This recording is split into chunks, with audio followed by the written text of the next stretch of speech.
Reflation has been a great trade all year. Short the U.S. dollar and buy commodities. But today, the dollar's holding steady. Oil is back down to $70 a barrel. And gold futures say we won't get back to $1,200 an ounce until 2013. Is the reflation trade dead? We're going to find out. Bloomberg TV contributor Keith McCullough is here. He's CEO of Research Edge and a former portfolio manager at Carlyle's Blue Wave hedge fund. Keith, you've been huge on the reflation trade, and it's made your clients a whole ton of money. Is it over? It's definitely ending. In the last couple of weeks, we've seen a massive reflation rotation, if you will. Out of these reflation trades, you've seen a 13% drop in the price of oil. You've seen gold back off 7 or 8% from its highs. Can't really find a bid where all the technicians, so to speak, say that it should have support. So all these things, and the financials, which is another big reflation trade, people generally have ran into some serious problems from a performance perspective in the financials. They're all breaking down, not only from a short-term perspective, but from an intermediate-term perspective, which is very dangerous, particularly for those prices. When we look at things like futures prices for oil, and there's a big contango there, we're really talking about concerns over immediate supply versus the availability of oil and demand in the future. Not the same for gold, though. What does the fact that gold futures have dropped so dramatically on the long end suggest about inflation, interest rates, etc.? Speculation was part of where we were at the top, so that's out of play. But where we are today, I think, is really the fixing mechanism, if you will. The gold price is discounting that the Fed's going to move rates. So as soon as the Fed moves rates, we're going to really see gold and oil come down. And I think that that's the, basically it's the stabilizing mechanism that's implied with a rate hike. So what it's discounting is what's going to come after a rate hike, and then gold should stabilize again. This is one of the themes that you've been striking for quite a while now, which is don't listen to the Fed rhetoric. Look at the leading indicators for inflation. Do you see more and more and more suggesting that inflation is going to rear its head before, let's say, Ben Bernanke thinks it will? Yeah, next month, or sorry, next week, and next month's CPI data is going to go positive year over year.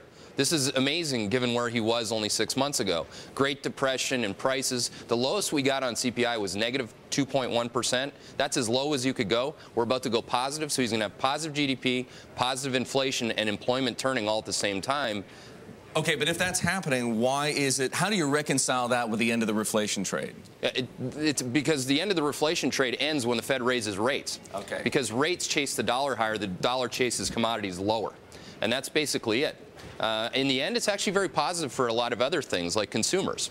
Consumers get a consumption tax that comes off in terms of prices at the pump, and they also get an income windfall if savings rates actually go up from zero.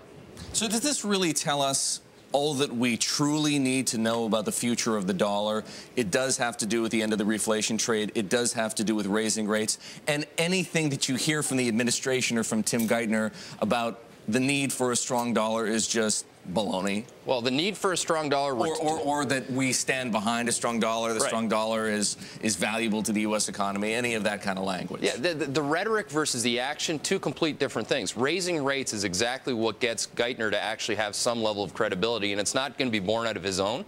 It's going to be born out of Bernanke's credibility. So if he gets rates up, that's really going to start to make Geithner look a lot better, because Geithner's vote is really in the U.S. dollar, which has been weak, but in the last couple of weeks it's recovered. It's been up 2.5%, catching a lot of short sellers off guard. Okay, so if there is a reflation rotation underway, how do you trade it?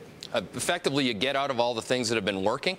So all the boring stuff starts to work. All the low beta things like utilities, healthcare, and to some extent tech. Tech's actually our favorite sector now, because tech's actually low beta now.